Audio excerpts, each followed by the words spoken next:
Okay, folks, now it's the time. Now it is the time to talk about those goofy kids over in Calabasas, the one, the only, the Kardashians. I was saying earlier, we have such intense feelings about the Kardashians. And what I implore people to do is take them with a grain of salt. I mean, pay attention to them. You got to watch them. They're sneaky, but take it with a grain of salt and also look at there's so many humorous things that they still do that can be poked fun of, that can be questioned. And I think legitimately this iteration of the show, the Hulu show, is top to bottom better than those final 7 seasons of Keeping Up with the Kardashians, where they would give you a dash of reality. um I said dash like their clothing store that no longer exists. Can you believe that? Their clothing store, imagine if it was out now, it would probably be gangbusters. They had like this series of failed businesses back when they started, and look at them now. Like Skims has a $4 billion valuation right now. Think about that. Kim's own personal net worth, I believe, is like valued at 1.7 billion right now. Like it's insane. And you gotta laugh at it. You gotta laugh at it, because otherwise you'd cry, because I have close to $0 in the old bank account. Kim, if you're listening, hire me. I can write jokes about you to poke fun at yourself. It'll be totally cool. Listen, I'm going to recap this, and then the rest of the episodes that I recap will be over on the Patreon. So if you don't like the Kardashians, you don't need to worry about it. I'll still talk about it on the show like I always do. You have to. I mean, they really are one of the biggest things in pop culture. Whether you like that or not, you have to accept that at this point. They are not going away. And if they even go away to some,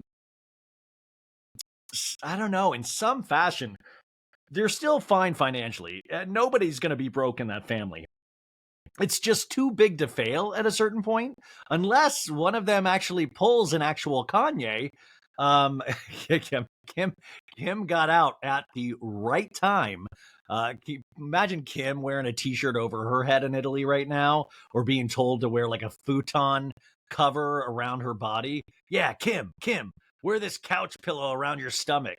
Like she really had what's looking to be some of the best years of Kanye's life. And I don't and don't get on. I don't blame Kim for how Kanye is. No, that is a mental health issue, and that's why we take mental health very seriously here. That's why I'm on antidepressants. That's why you go to therapy. That's why all these things mean so much, is because you can see the flip side. Because man, if Kanye could get his mental right and not be filled with hate.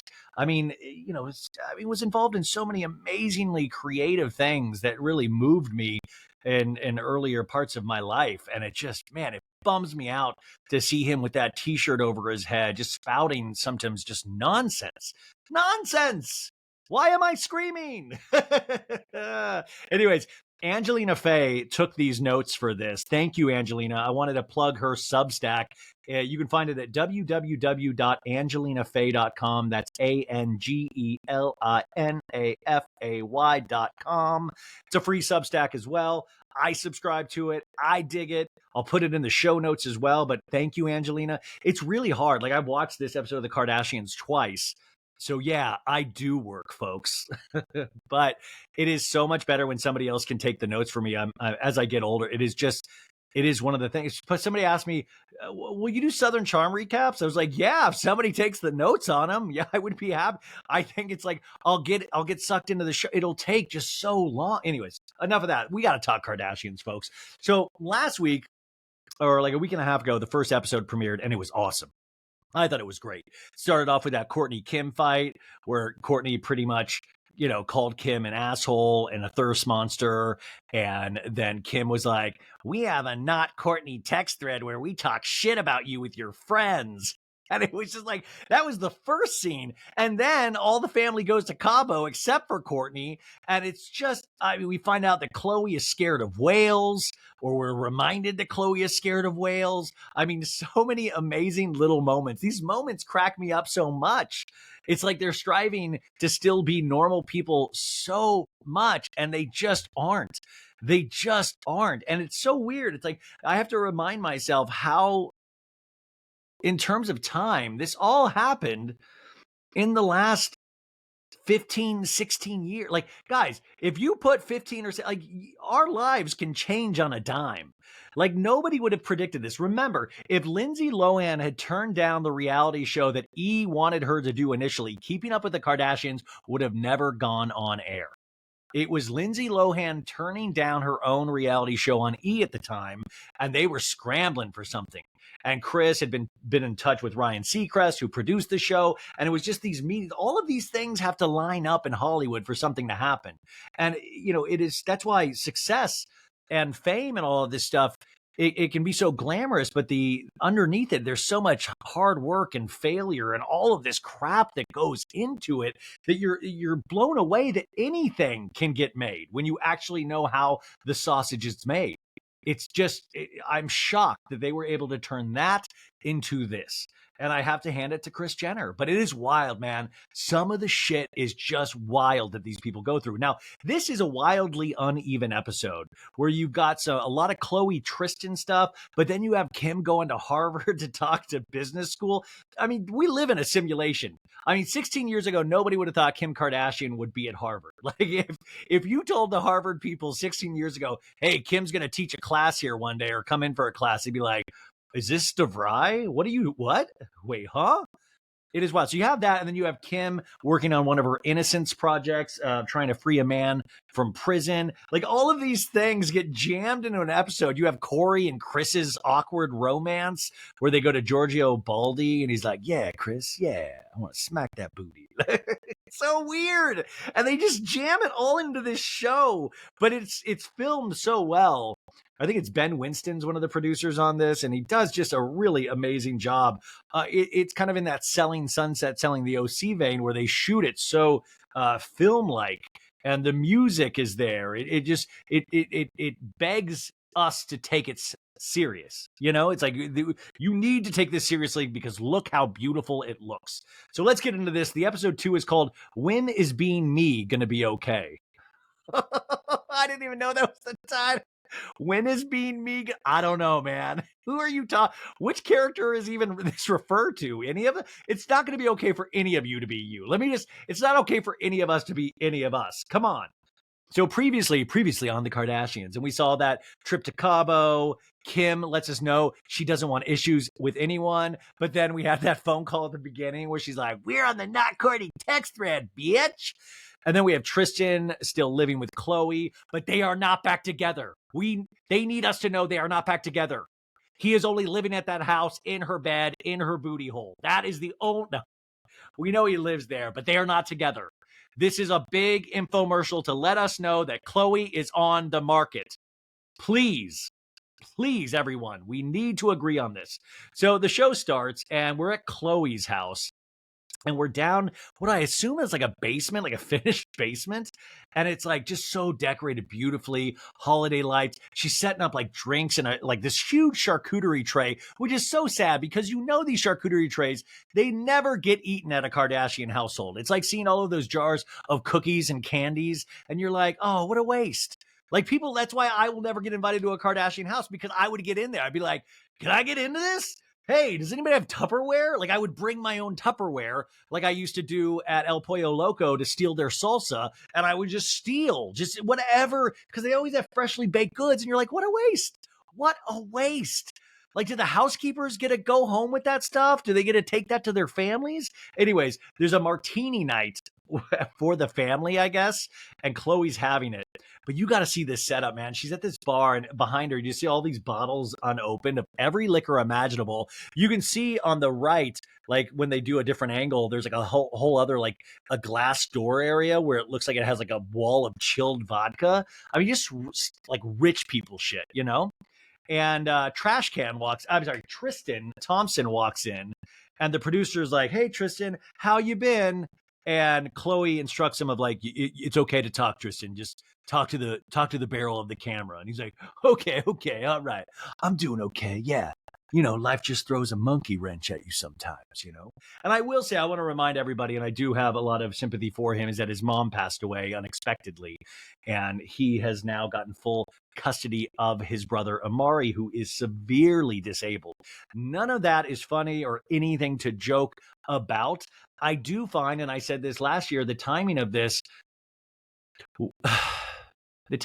was weird, because I thought I was like, if Chloe wanted to be out, it's like that Godfather 3 of like, I try to get out and they pull me back in.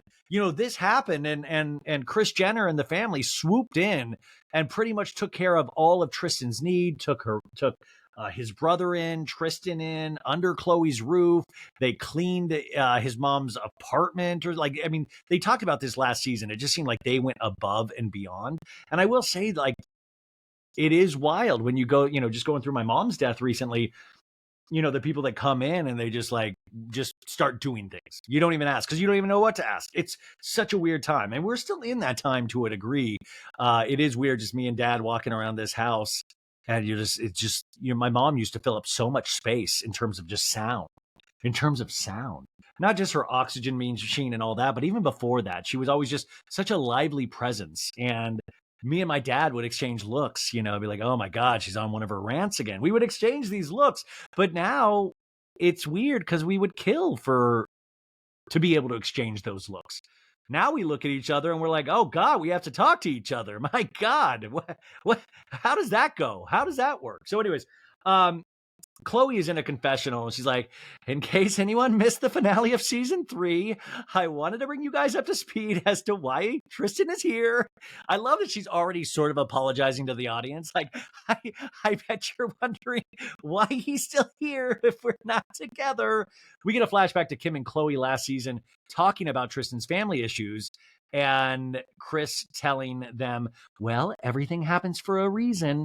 And it's like, you don't want your mom, you want your mom to say, yeah, everything happens for a reason, but this man will not be staying at your house after what he's done to you repeated times. I don't care how many children you have together.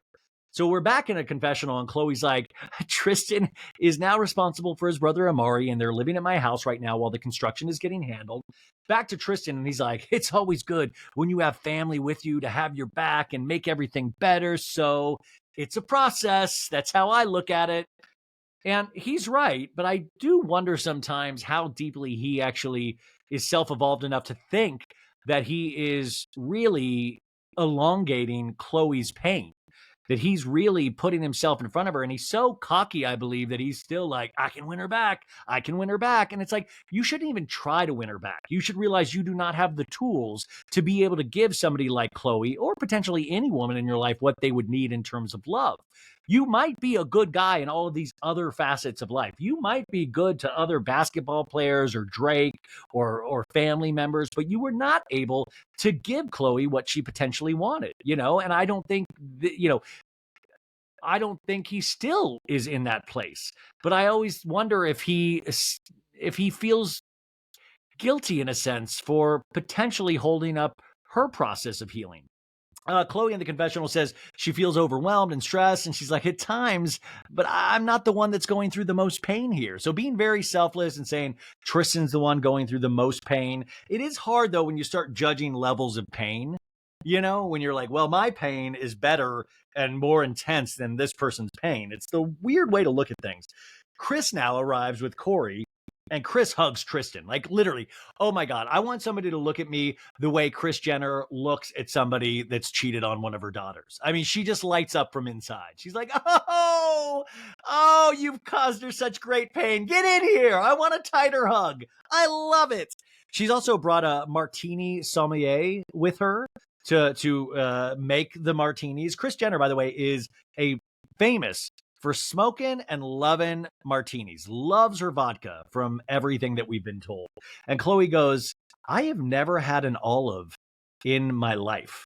And once again, she said never had an olive. I think she meant never had a martini, because I'm like, what the fuck? She's scared of whales, scared of olives. I think martini. She's never had a martini in her life. And they cheered Chloe's first martini, and Chloe's like, oh my God, she tastes it. It is like rocket fuel the first time you have a martini. And then you just got to not give up. You got to drink it until it becomes normal and natural for you. Oh, I love it. I love it. I love it. I love it. Um, so she drinks it. By the way, I love martini. My dad likes martinis too, like a martini. And I know this is sometimes, against the classic martini. Those the stuffed olives.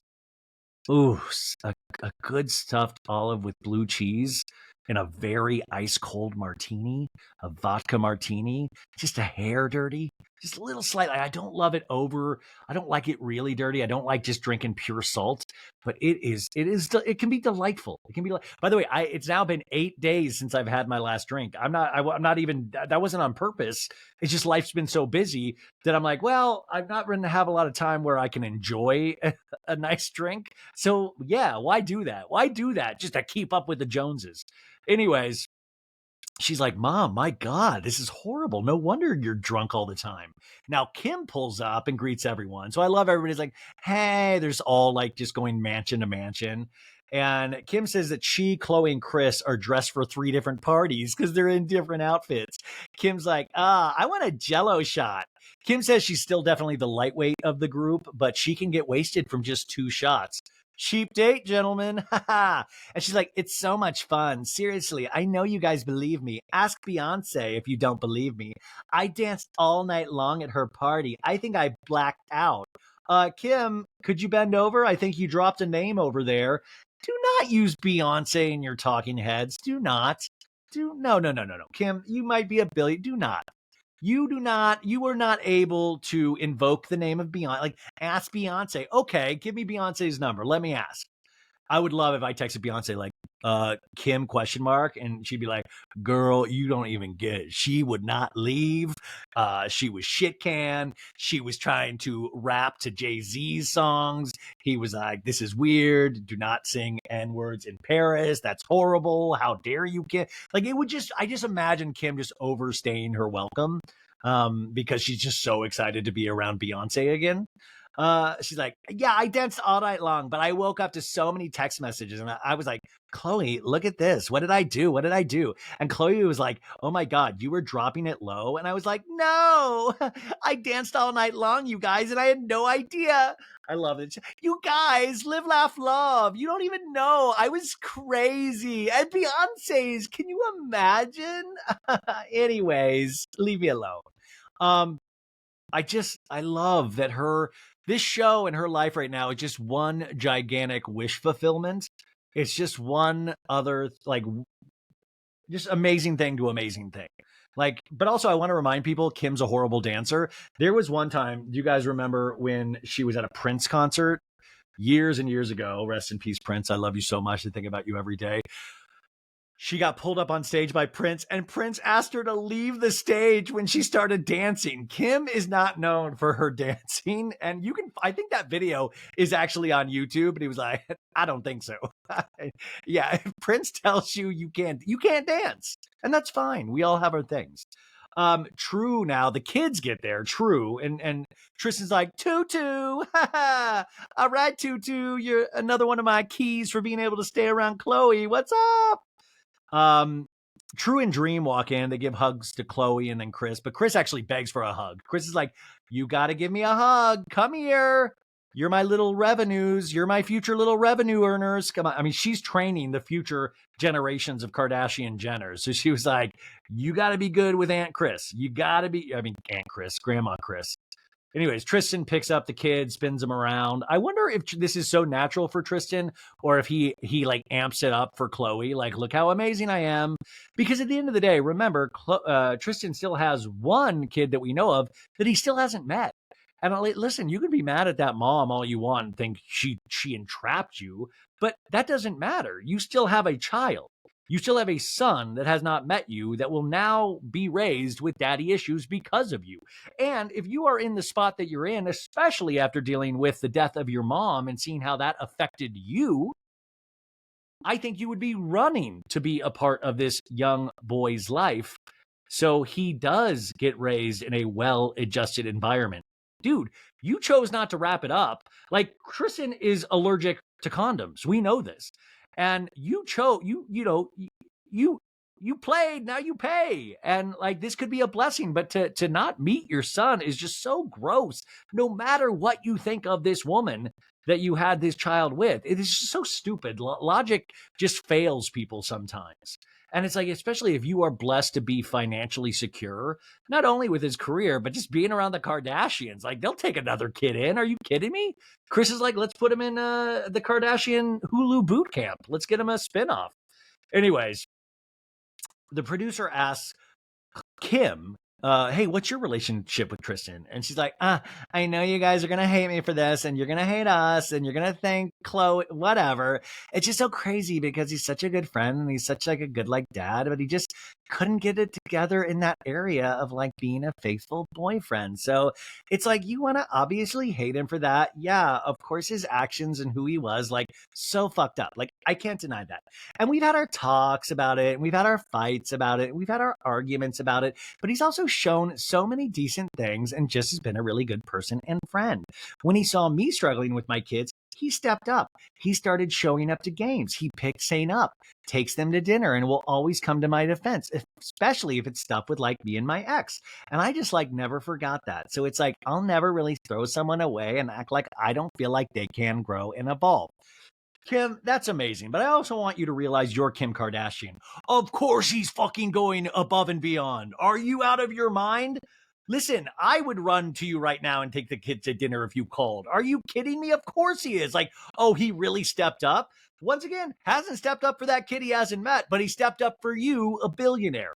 Yes, that's amazing. And it shows also how small the Kardashian circle is, that they only really have like a handful of people they can even rely on in this world. So like people like Tristan, people like Scott, who I love and who I've grown to like more and more, they still stay in their lives because their circle is so small because of how successful they've gotten. But I just think it's funny of like, he's done like, okay, great. Like he went to like the hardware store and picked you up something you needed. Great. Like, we could all do that for you, but it just realized he's doing that because you are Kim Kardashian. Anyways, Chris asks what's going on with the brother Amari. And Chloe, Chloe says that we were at the hospital today. So Chloe is going to these doctor's appointments. And it makes me worried because, like it said, of course, you want this kid to be, have the best of everything to take care of it because he has the worst kind of seizures imaginable. He can't really communicate. He's stuck in a wheelchair and, his life expectancy is not long. And you want to make sure he's well taken care of. And the Kardashians will be able to do that. And especially when Kris Jenner gets involved. But like I said, just having Chloe at these medical appointments, it's one of those things where it's like, Tristan, you eventually got to move into your own house and have him there. And it's one of those things of keeping Chloe in there. Even if Chloe says she wants to do it, which I'm sure there's a part of her that does, it's sort of unfair in certain ways. Like, she's going to all these doctor's appointments. Like, can Tristan handle this shit on his own? Like, listen, I hate to keep bringing this up, but me and my dad, it's like, we're like two knuckleheads running around trying to get things done. Like, it's like two guys, like we can't equal even one of my mom of trying to figure things out. We're like, okay, we want to rip the carpet up and redo this. How do we do this? Like, my mom would have a plan. She'd fucking get it done. And we're having to learn things like that, we depend on women in our lives. And that's an amazing thing. But that's the thing I think I get mad about in this situation, because she probably was always like that, and he still did what he did to her. And not just once, multiple times. And that's when it's weird. And like, I'm glad Kim is so evolved that he can be friends with Tristan, but it's like, great for your evolvement and being able to do this. But I don't know, it's interesting. I think also being really filthy rich helps you be more evolved and think differently about people and their actions. But who knows? I'm not rich. Anyways, they're talking about Amari, and then Kim is like, anyways, I'm going to Harvard Business School to talk this week. And Tristan's like, make sure you get some stuff at the gift shop. She's like, don't worry, I've already called the gift shop and I have so much stuff on hold. Like, Kim probably bought that bitch out. Like, Harvard gift store was probably just wiped out. Kim just bought everything Harvard, which it's just so funny. Kim's a collector, remember. I would call her a hoarder, except she's rich, so she's able to actually store this stuff properly, so it's never got to a hoarding element. But her stockpile, her storage warehouse of everything she's ever worn and everything that Kanye's ever had is amazing. They've shown it on the show multiple times. Anyways, Kim in the confession was like, just the fact that a business that I started is getting studied in a business course at Harvard is just crazy. And then she's like, yeah, then I jet off to Ohio to meet Kevin Keith, who's serving a life sentence in prison. She's going to be speaking in a panel with attorneys and family to raise awareness about his case. Kim says she really believes in his innocence, but the kids are ready to have dinner, so the conversation ends. So we were able to get in what Kim is going to be doing in the future. We got those in, and now the kids get to eat. Now we cut to a new scene with Chris. Chris is riding passenger while Corey drives. He's like, yeah, I'm going to drive Kris Jenner. Chris says 2023 is the year of saying yes to only things she really wants to do. And Corey's like, does that mean butt stuff? He doesn't say that, but wouldn't it be funny if he did? And she says yes to date night with Corey. She usually goes to bed at 7 p.m. and that's not fun for anyone. And Corey's like, we're always dating. I date you every day, Chris.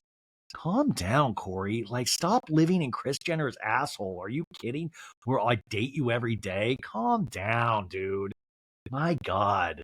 Like this, when you're a Kardashian, it's like you kiss their ass to their faces, and when the camera's up, and then when the cameras are down, you cheat on them like hell. By the way, I'm not saying that with Corey. I'm just. Producers asked Chris, "Did you know this was going to be special when you met Corey?" And Chris is like, I think that everything happens for a reason. Nobody wants to believe that, they're doing something that doesn't have a happy ending. No pun intended. Sorry, Mom. What's wrong with me? And the producer goes, nothing. You're perfection. The producer's kissing her ass too. But also, did she make a happy ending, like a masturbation massage joke in the middle of trying to explain about like why we want things to be happy? Fucking wild. Anyways, back to the car. And Corey's like, Chris, do you remember our first kiss? And Chris is like, I don't. And she's like, was it in the backyard and then in Paris? And Corey's like, you want to know the good news? I don't remember either. And Chris is like, you're such an asshole. Get out of the car. No, it's like, you're such an asshole. I thought it was at my house after Casa Vega. And he's like, no, baby, we were already hooking up by Casa Vega. And Chris is like, what? Wow, I'm such a hoe. They arrive at the famous restaurant Giorgio Baldi in Santa Monica. They park in front. Paparazzi are out there. And Chris is like, how did they know we were going to be here? And I'm like, oh my God. Stop acting like this is your first week of being a celebrity. Anyways, they've been going here for years. Iconic restaurant. In fact, Justin Bieber and Hailey Bieber just went there last week. I've never been to this restaurant. I wonder if they would let me in. If I wore my Old Navy finest, I bet. I wonder if the food really is good there, or if it's just one of those like, we're at Giorgio Baldi. Chris says, I love going on date night so we can have a little privacy. And Corey goes, yeah, so we can boink. And Chris is like, boink? Where did that come from? And Corey's like, I don't know. I just made it up. You didn't make up boink, Corey. I've been saying boink for decades. Did you boinker? You didn't make a boink. Corey's going to try to trademark boink. I got to trademark boink before Corey Gamble trademarks boink. Chris is like, is that sexual, boink? I don't think you should ever say it to me. I want a boink. And then she goes, we could have like sex on the beach. Remember that drink, Corey? Sex on the beach? And you could walk up to somebody and go, you want a sex on the beach? And Corey gives her a look like, huh? Like, also, Corey is much younger than Chris. So Corey's like, what? What are you talking about? What are you talking about? I know Red Bull vodkas. Chris is like, do you want to try a sex on the beach? And Corey's like, we did that. Well, not on this beach, but we did it in the Maldives. And Chris is like, yeah, we did. Burn the Maldives down, everybody. It's filthy over there now. Corey goes, not in LA County. I'm not into that one. Here, we'll get canceled. And Chris goes, we'll get arrested. God, just imagine they're just finger banging everywhere around Los Angeles. You thought Travis and Courtney was bad. This Corey Chris thing, my God. Behave yourselves. In a confessional, Chris tells us, there's nothing wrong with being spicy. I love keeping things fresh. I'm wearing a butt plug. Corey says that he was speaking with Tristan the other day, and he goes, I'm still hoping those kids can figure it out, because it's really good how them being under the same roof, there was some life in there, and I don't know how that's going to adapt when it's just her and those walls and those babies. And you tell like Chris is like listening and kind of agreeing about that. And this is just a gigantic red flag. Corey, what the fuck, dude? What the fuck? No. You don't, just because there's life in there, we've got to let a serial cheater, like, yeah, I hope they can work it out, even though he's done this multiple times and will probably continue to do this because he just says the same thing again and again. But yeah, there seemed to be some life in there. And she's like, and to help take care of the babies. Are you out of your mind? They have nannies, like those babies are so well taken care of. Period. What? This is what shit, like, oh, this is so the patriarchy, man. Corey's like, I hope these kids can work. No, you should hope they don't. You should hope that they can have a healthy co-parenting relationship when they're both in their own houses and call it a day. And he can still be your buddy. And Chris says they're great at co-parenting. And Corey says that's what makes the situation so unfortunate because every kid doesn't have that. Corey, they can still be great co-parents without being each other's boink buddy, okay? And Chris goes, he's such a great dad, and she's such a great mom. And Corey goes, you should have one more talk with her because life is so short. Corey, just eat your free food. Eat your free food. Eat the food that Chris is providing for you, and that's a wrap. Anyways, Chris tells us the family is important to Corey and that he cares a lot for Chloe. She says Tristan and Chloe's situation is very complicated when you look at it from the outside. And who knows what's going to happen with Chloe and Tristan. I think that's for them to work out. I don't have a crystal ball. I have bought a crystal ball. I bought all of them, and now I'm going to make this work. You can just, I mean, it's like the amount of pressure also probably Chloe feels from within her own circle to give this bozo another shot. Like, she keeps saying they're not together, and maybe they aren't at this time, but it's like it's like headed in that direction. Anyways, we finish up this dinner with Chris letting Corey know that she got a call from Meghan Trainor's manager and says that Meghan has a song called I Am Your Mother and wants Chris to star in the music video. And Corey's like, oh, cool, yeah, do it. And then he goes, yeah, but don't wear see-through clothes. I don't know what's happening in videos these days. Like, Corey acts like he's 20 years older than Kris Jenner. Like, what? Yeah, we're going to do crotchless panties for Kris Jenner in the I Am Your Mother video. Like, MTV, it doesn't show music videos anymore. It's just going to have to blur out a big Kris Jenner bush on I Am Your Mother. And Chris is like, I'd ordinarily pass, but I think this could be fun. And this is the year of Chris only saying yes to things that I really want to do. I'm going to say it's a hard yes. And then they feed each other desserts. Okay, now we're at Kim. She's in an Uber, which I'm like, I wonder if she's like, wait, is Kim really in an Uber? She gives a like, what? Like, it's hard from Legally Blonde. She says that going to Harvard is a holy shit bucket list moment, but she has pressure of wanting to make sure she can actually teach these students something. And she's teaching camera angles with Ray J. I'm joking. It would be interesting if they did a really intense, like, I remember when Chris did the master class and I was joking about that, of going like, wouldn't it be great if Kris Jenner taught us what it's like to like potentially talk your daughters into filming a sexy video and then leaking it to the internet, if that ever happened. In a lecture hall at Harvard, we meet Leonard Schlesinger, the business professor who will be leading this class. He says Kim's history as an influencer and how she got Skims, plus how it's different than anything else she's done, is what would be most interesting to the class. Business school executive Matt Higgins says a student asked her about imposter syndrome and says the students are interested in her self-esteem. And Kim tells us she can't believe she's doing this, and she is so nervous, you guys. As they go in, the professor says, keeping up with the Harvard Business School. That's the class title. They shut the door because the cameras couldn't go into the lecture hall. I read a little bit about this, that it's a very sacred institution and they didn't want the class filmed. But Kim tells us that it went great. It was a fascinating class. We see the class taking pictures of Kim, and she tells them she's sending them all Skims. That will make up for the $80,000 it costs to go to Harvard every semester. And then we see a little bit of the Q&A with the students. And Kim says it's so important to film things like this for my show because that's what the audience will see instead of me fighting with my sisters over something stupid. And Matt Higgins says, is it intentional that you're not sharing this version of Kim? That is an incredible thought leader and business leader and founder. Okay, Matt, everybody needs to stop kissing all of their asses so intensely. Kim goes, I think that's why we push to even have the cameras in places where people typically wouldn't have cameras, because I want to show that side. And Matt goes, okay, so I'll give you feedback. As a first-time consumer of this Kim Kardashian, that your level of insight and conviction, the thoughtfulness, is on par with the best consumer CPOs. And Kim looks at the camera and goes, did you hear that? Did you hear that? In a confessional, Kim says, I just have legit imposter syndrome and it keeps me humble. And that's why I work so hard. It keeps me in check. And she also, now we go to the student. The student asks a question, with so much success, what drives you to continue pursuing new business opportunities? And Kim goes, I should say, thanks, Courtney. That's exactly what Courtney harasses me for all the time. She's like, why? What drives you want to do this? And I don't know. I don't know if I have an answer to that, but I just love working.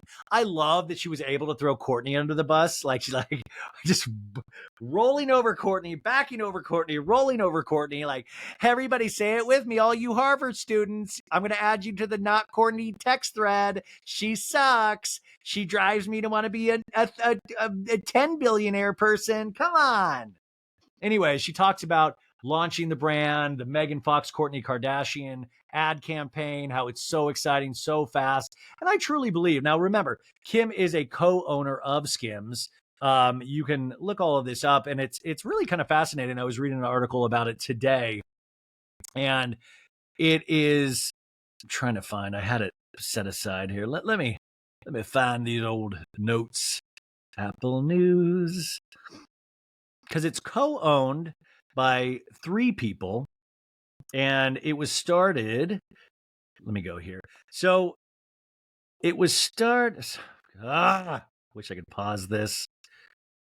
Anyways, it was started by the power couple Jens and Emma Grede, Grede. I'm probably butchering the name. Emma's been on there before, but they own multiple companies. Also, they are owners in Chloe's Good American, Kris Jenner's cleaning products brand Safely, and Tom Brady's apparel brand Brady, which then kind of makes it like that Tom Brady, Kim Kardashian connection come into focus. But Jean, the Swedish entrepreneur, founded the denim brand Frame in 2012, and he became a multi-million-dollar company, that company. He then co-founded Skims with Kim Kardashian, and the company's CEO, his wife Emma, is also founding partner and chief product officer.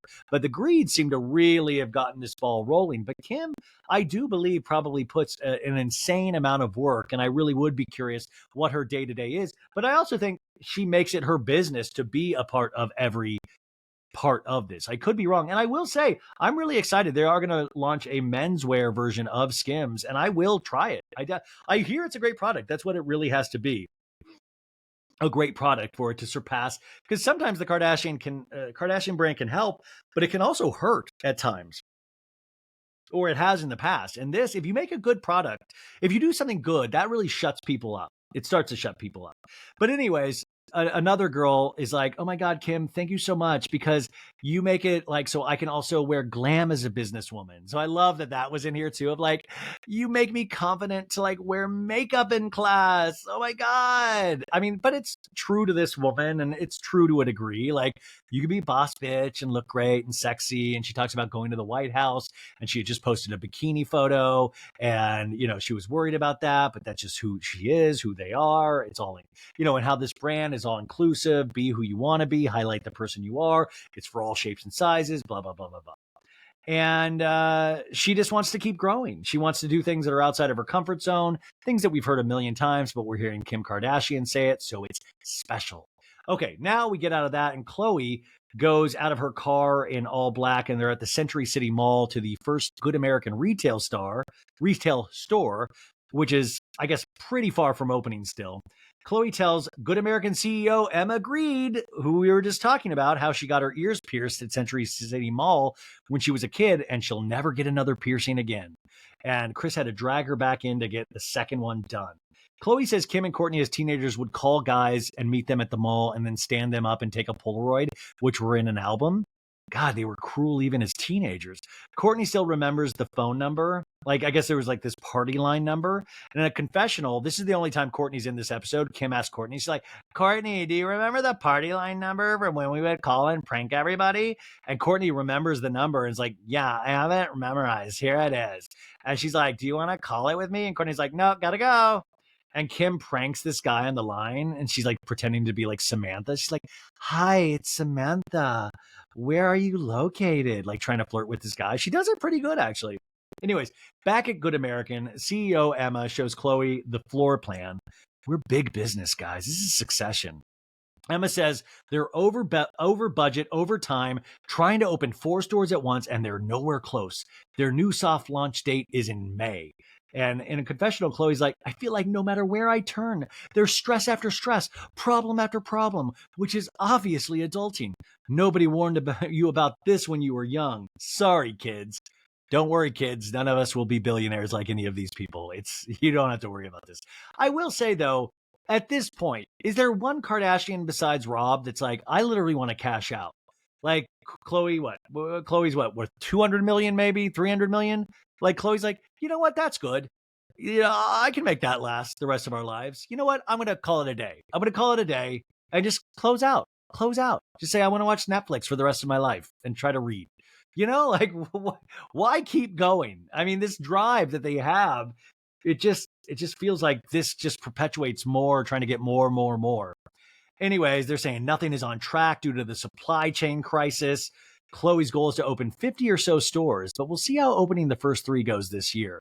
Chloe says she's triggered from her dash days. Chloe says, work is typically my release because my home is so stressful. I just have so many things going on. I like to get out and go to work just to distract myself. But right now, getting the store up and going is so stressful. What else could really happen? Emma says that she'll be happy as long as the stores are open by the end of the year. I like this, and it's very not connected to any sort of reality because I like Chloe works for fun. I work to get away from the stress of my home life. I work to get away from the images of Tristan cheating on me and getting caught so many times. Okay, we cut over to Kim. She's on the plane now to go to Ohio, Columbus, Ohio, where I was born, for the case of this gentleman, Kevin, who's also, Kim knows how to like monopolize this time of like, I'm going to free this prisoner, but he's also the subject of my Spotify podcast. And we see footage of Kim talking to Kevin over Zoom during her podcast.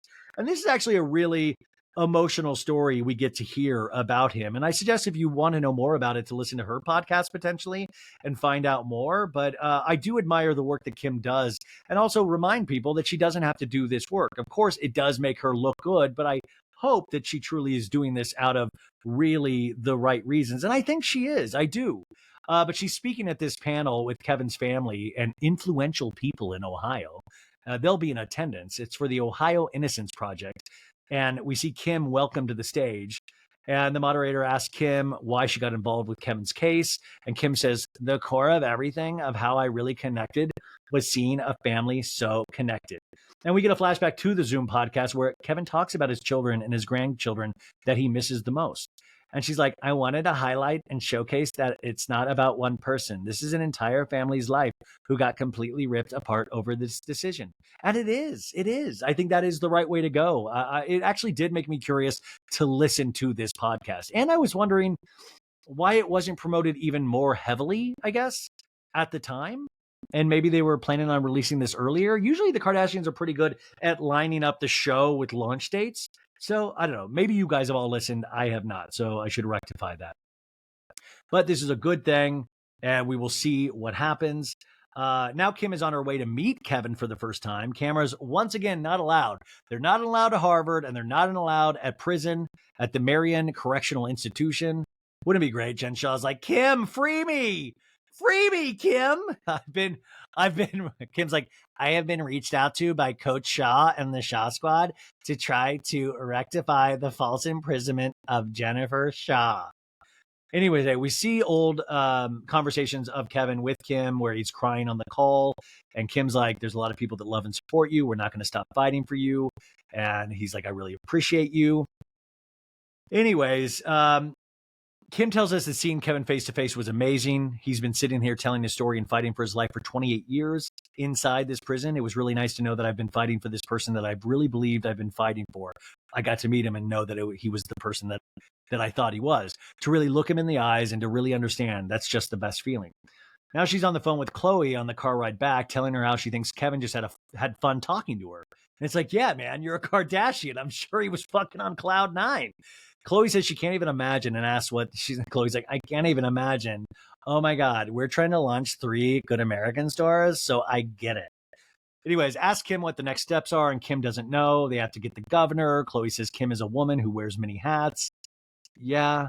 Producers goes, give us a little update. And Kim goes, some really things have happened. Some good things have happened. Yesterday, we got notice that we're getting a hearing in front of the governor, which is like unheard of. So it did really work.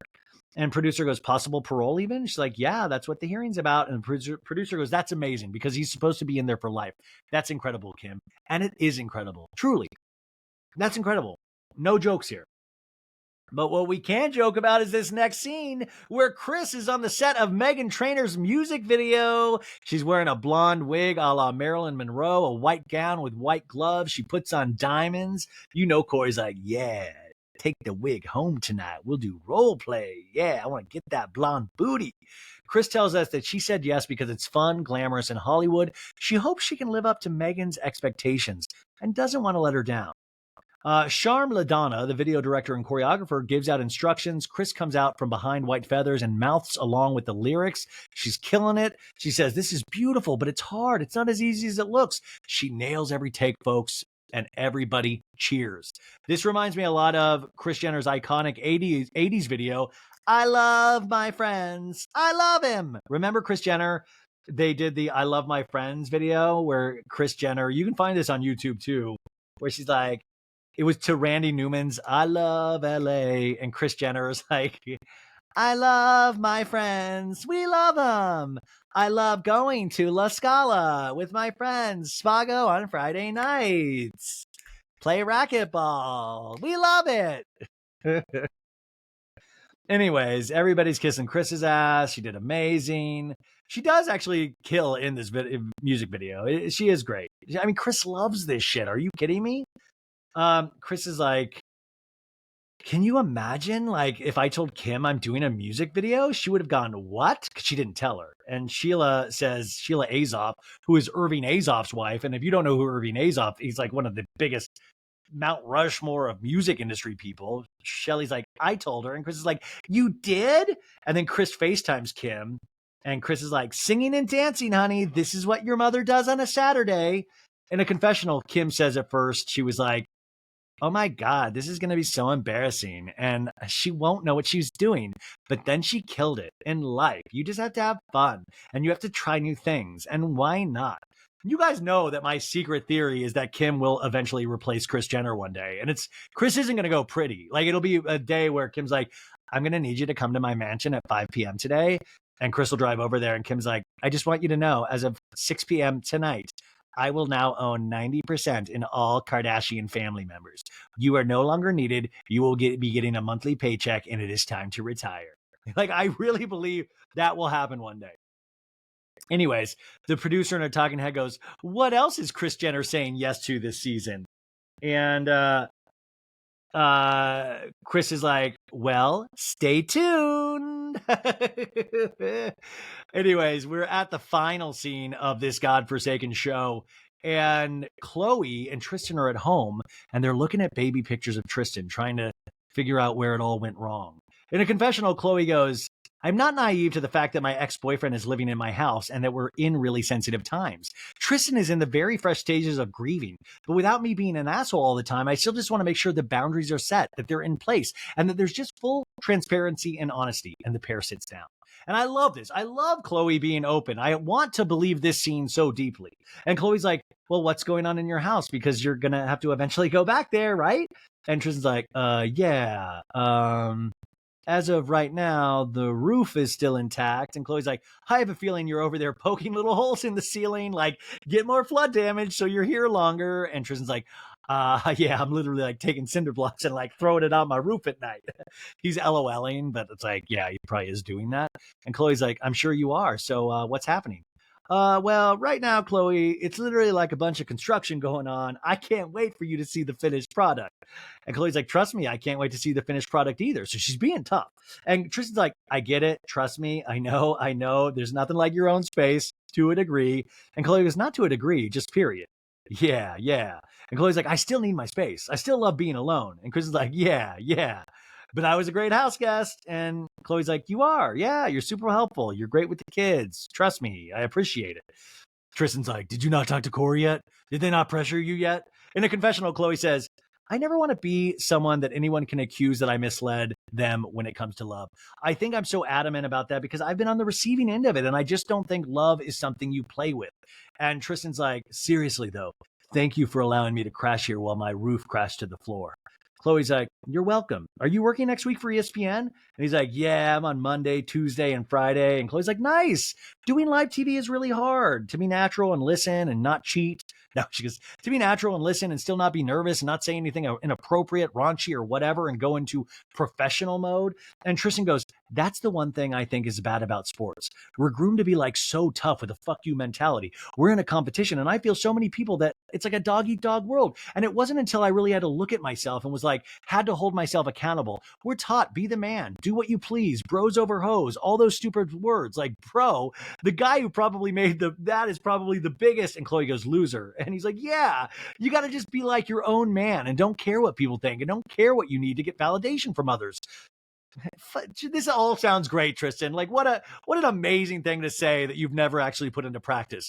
And then he's like, True's understanding stuff. Prince understands stuff. When they go to school and they have classmates, like the last thing I ever want them to do is feel embarrassed that I'm their father.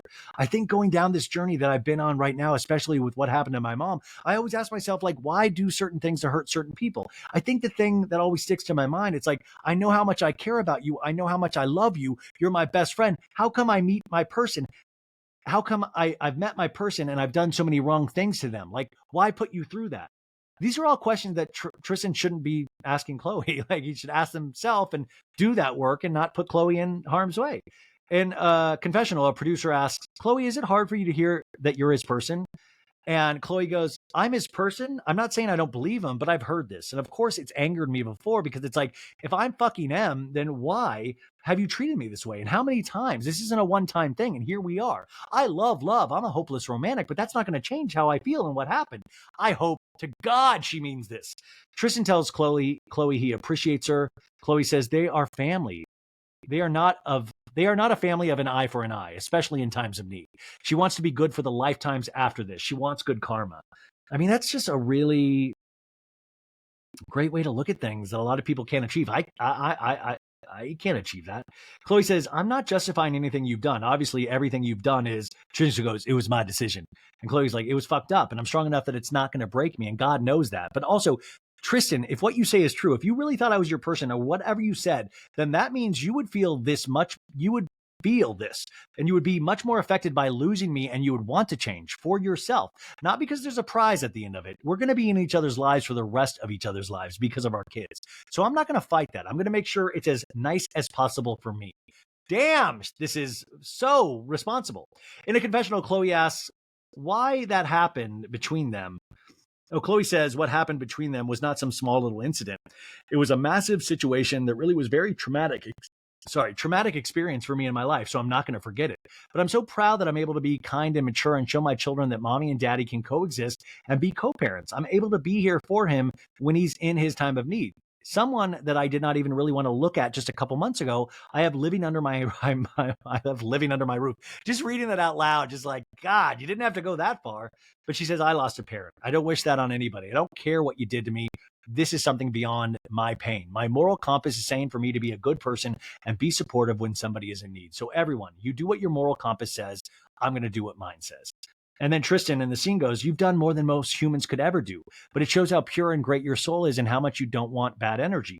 You want everybody to be happy and be in a good place. And obviously you do it for our children too and for yourself. Like who wants? And Chloe goes, just for everyone.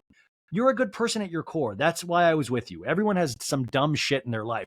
Just not everyone does it on a public platform, which sucks. But just like you can do dumb shit publicly, you can do incredible shit publicly. My mom, all of us, we're always rooting for you. We always want the best for you. We believe in you as a person. We've always all believed what a great person you can be. And just remember, you're not your past. Your past doesn't define you. And just moving forward, hold yourself in a way that you will be proud of. Or if your kids read something about you, you're going to be proud of that. Your legacy and what you want to leave behind is way greater than what the world has been exposed to. And Chloe tells us that her plans to help Tristan get settled in his home. And then for him and I to be good co-parenters. I don't really have plans. I haven't thought about anything, she says. And Tristan's like, just got to be the best version of myself and make mommy proud. That's what it's all about. She's still above watching us. And Chloe goes, she is proud of you. She is. because you're close to getting Chloe back. Listen, I don't know. I want to believe that scene. Chloe seems so strong and so self-actualized. And that scene was so well written. I mean, I'm not saying it was written, but it's like, holy shit, she got so much information out and really stuck to her guns. I really want to believe in the reality of that scene. Who knows, though? Who knows? And life is long. They will be in each other's lives forever. But my heart does go out to Tristan, obviously because of his mom and Amari, but he did do some real stupid shit. A lot of us men, we do stupid shit. We really do. And it's just a tough situation. Anywho, that's not our faults. We can live to party another day. We're not Tristan Thompson. Stop sleeping with Tristan Thompson, folks. You can buy the t-shirt. So bad it's good merch.com. I love you guys. I'll talk to you on Wednesday for another show. Have the best Tuesday that you can. Pray, peace, don't hate, and I'll talk to you tomorrow. Bye.